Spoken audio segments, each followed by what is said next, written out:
Host করেছেন মোশাররফ ভাইকে ধন্যবাদ এবং আপনাদের সবাইকে ধন্যবাদ। সবাই সবার উদ্দেশ্যে একটা তালি দিন। আমার নাম নুরুল আফসার, দেশের বাড়ি কুমিল্লা দেবিদ্বার। আপনাদের সাথে আছি ডিএক্সএল এর সাথে দীর্ঘ 11 বছর চলে। কত বছর? 11 বছর। 11 বছর 11 বছর ডিএক্সএল এর সাথে আছি আলহামদুলিল্লাহ। আলহামদুলিল্লাহ। তো কিছু কথা শেয়ার করব, আপনারা কি শোনার জন্য রেডি আছেন? Yes. রাজি আছেন? Yes. শিওর? Yes. ইয়েস এর কাউন্ট নাই। Yes. ইয়েস এর কাউন্ট নাই। কোতা নাই। ইয়েসেরও কোতা নাই। এই Yes কারণে এর খারাপ কাউন্ট না। নাই। হ্যাঁ, ইয়েসেরও কোতা নাই। ইয়েস এর কথা নাই। রাইট। এখন হচ্ছে দীর্ঘ 11 বছর আমার জার্নি ডিএক্সএল। কত বছর? 11 বছর। 11 বছর। প্রথম বিষয় হচ্ছে সময়। কি? সময়। সময় আর আপনার স্বপ্ন। সময় এবং স্বপ্ন। আমরা সবাই কিন্তু এখানে এই দেশে কি করছি? সময় সেল করছি। কি করছি? সময় সেল করছি। Right or wrong? Right. সময় কি করছি? Sell করছি। Sell করছি। সময় সেল করে মাসে 150, 120, 180, 200 রিয়াল ইনকাম করছি। রাইট কিনা? Right. এটাই তো বাস্তব। Yes. কি করছি আমরা? সময় Sell sell করছি। করছি। যদি সময় সেল না করেন তাহলে কি আপনার ইনকাম আসবে? না। সময় মানে বলা হচ্ছে ইউর টাইম। টাইম কার? আপনার। Your effort. মেধাকার। ইউর হেলথ নষ্ট হবে কার? কাজ করলে? আপনার। এই সবগুলা দিয়ে আপনি কি করছেন? ইনকাম করছেন। কিন্তু আপনি কি আপনার স্বপ্নের দিকে যাচ্ছেন আপনার সময়টাকে ইনভেস্ট করে? একজন ব্যক্তি বুকে হাত দিয়ে বলতে পারবেন যে আমি সময় ইনভেস্ট করে আমার স্বপ্নের দিকে যাচ্ছি, বা আমি যে সময়টা দিচ্ছি এই সময়টা আমি আমার স্বপ্নের কাছাকাছি যাচ্ছি ডে বাই ডে। কেউ আছেন? নাই। কারণ আমরা প্রত্যেকটা ব্যক্তি প্রবাসী। সময় আপনার, মেধা আপনার, হেলথ আপনার, কাজ করেন আপনি, বা স্বপ্ন পূরণ হয় আপনার কোম্পানির মালিকের। রাইট কিনা? Right. এখন আপনি কি আপনার স্বপ্ন পূরণ করতে চান? Yes. তাহলে কি করতে হবে? এই সময়টাকে লিবারেশন করতে হবে। সময়টাকে লিবারেশন করতে হবে। নেক্সট কত বছর? 1 2 3 4 5 নেক্সট 5 ইয়ার্স। কত বছর? নেক্সট 5 বছরের জন্য যে আমি আমার জীবনে যাই করি না কেন, যেই পেশায় থাকি না কেন, ওই পেশার পাশাপাশি কি করব? ডিএক্সএল এর সময় দেব। কোথায় দেব? ডিএক্সএল এর সময় দেব। কোথায় সময় দেব? DXL এ। তাহলে কি হবে? আমি আমার ডিএক্সএল এর সময় দেওয়ার কারণে আমার স্বপ্নটা দিকে যাচ্ছে। কোথায় যাচ্ছি? আমার স্বপ্ন পূরণের দিকে আমি কোথায় যাচ্ছি? এই যে এখান থেকে এখানে আসতেছি। স্বপ্ন কিন্তু আছে না?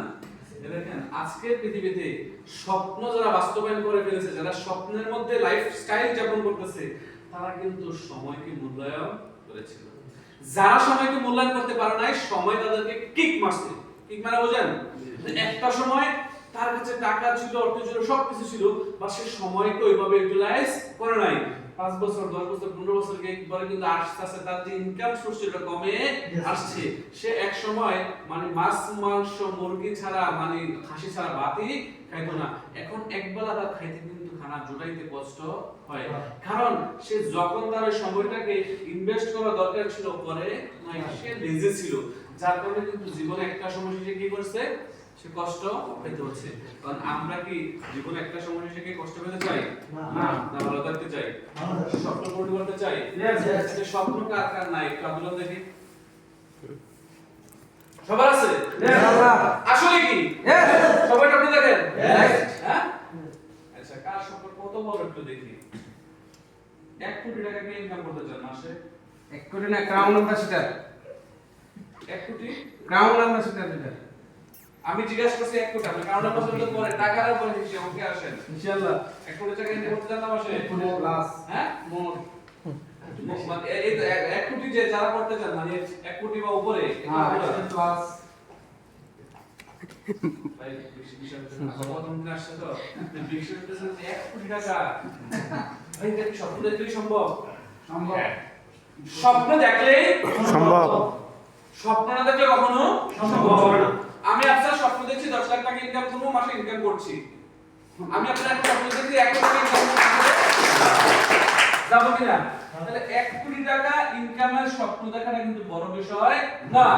আপনার মনে কি হয় না যে 1 কোটি টাকা পৃথিবীতে মানুষ ইনকাম করছে? আপনার কি বিশ্বাস হয় না 2 কোটি টাকা মানুষ ইনকাম করছে পৃথিবীতে? তাহলে কেউ যদি 1 কোটি 2 কোটি টাকা ইনকাম করতে পারে, আপনি কেন নয়? যে মাসে 2 কোটি টাকা ইনকাম করছে, 1 কোটি টাকা ইনকাম করছে, তার মধ্যে কি আছে আর আপনার মধ্যে কি নাই বলেন? বলেন দেখি। তার ভিতরে কনফিডেন্স আছে আমাদের ভিতরে। হ্যাঁ, ভার্সন দেবে। তার মধ্যে আত্মবিশ্বাস আছে নিজের প্রতি যে আমি পারবো, আমি করব। সে স্বপ্ন দেখছে এবং ওই কনফিডেন্স নিয়ে এগিয়ে গেছে। আমরা স্বপ্ন দেখতে জানি না, কনফিডেন্স আমাদের থাকে না। রাইট কিনা বলেন? আচ্ছা, কে বলতে পারবেন বলেন তো গরিব কেন গরিব থাকে? গরিব কেন গরিব থাকে আমাকে বলেন। কি বলবেন? হ্যাঁ, স্বপ্ন না দেখার কারণে। সে স্বপ্ন দেখতে ভয় পায়, যার কারণে গরিব সারা জীবন গরিব। রাইট কিনা বলেন? আর যে স্বপ্ন দেখতে জানে সে কিছুটা হলেও ডেভেলপ করতে পারে লাইফে, তার স্বপ্নের কাছাকাছি সে যায়। এখন আমরা যদি আমাদের সময়টাকে আগামী 5 বছরের জন্য বেঁধে দিই, জায়গা আগামী 5 বছর, কত বছর? 5 বছর। জীবনে জ্বর আসুক, তুফান আসুক, যাই আসুক, আমি ডিএক্সি বিজনেস করব। আমি একটু একটু করে আগাবো, তবে ছাড়বো না। কি করবো? একটু একটু করে। আমার এই মাসে সফলতা আসার কথা ছিল, আসে নাই। আমার এই মাসে একটা রেজাল্ট আসে নাই, আগামী মাসে আসবে, তারপরের মাসে আসবে। এই মাসে একটা ভাই জয়েন করার কথা ছিল, করে নাই। আরেকটা ভাই করতে কোনো সমস্যা নাই। বাট আমি কখনো হতাশ হব না, কখনো ছেড়ে যাব না, কারণ এটা আমার বিজনেস, এটা আমার বিজনেস। আর এই বিজনেস আমি করলে আমার যে নেক্সট জেনারেশন, কি নেক্সট জেনারেশন, তারাও ভালো থাকবে। আচ্ছা, নেক্সট জেনারেশন কে? আপনার ছেলে, ছেলের ছেলে, নাতি, তারা কে থাকবে? ভালো থাকবে। এটার একটা বাস্তব প্রমাণ আমি আপনাদেরকে দেই। ডিএক্সএন বিজনেস করে অসংখ্য লিডার দুনিয়া ছেড়ে চলে গেছে, বাট তাদের এখন প্রতি মাসে লক্ষ লক্ষ টাকা ইনকাম আসতেছে।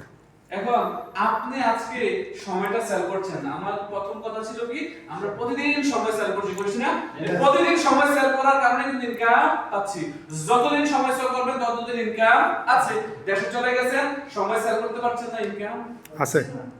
বাস্তবতা আসেন।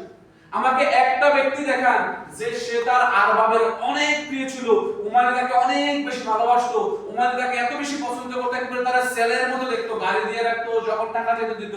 কিন্তু ওই বাংলাদেশিটা দেশে চলে যাওয়ার পরে ওই উমানি তার খবর নেয়। 50টা রিয়াল 10টা রিয়াল পাড়ায় একটা বাংলাদেশি দেখান আছে? নাই। তাহলে আমরা যে কাজ করছি, কি করছি? অন্ধের দিনে গোলামি করছি, সময় সেভ করছি। আর এটা কি, আমার যতদিন শরীরে শক্তি আছে ততদিন করতে পারবো, রাইট না? শক্তি শেষ হয়ে গেলে পারবো না। এই দেশ থেকে অনেক বাংলাদেশিরা বার্ধক্যজনিত কারণে অসুস্থ হয়ে চলে যায় না? হ্যাঁ, বার্ধক্যজনিত মানে কি? বয়স একটু বেশি হয়ে যায়। আগে যে কাজটা করতে পারতো এখন করতে পারে না। সে রেস্টুরেন্টে ছিল, সে মুদি দোকানে ছিল, সে মার্কেটে ছিল, সে কোনো রকম কোম্পানির অফিসে ছিল, বাসায় কাজ করতো, গাড়ি চালাতো, মানে অসুস্থ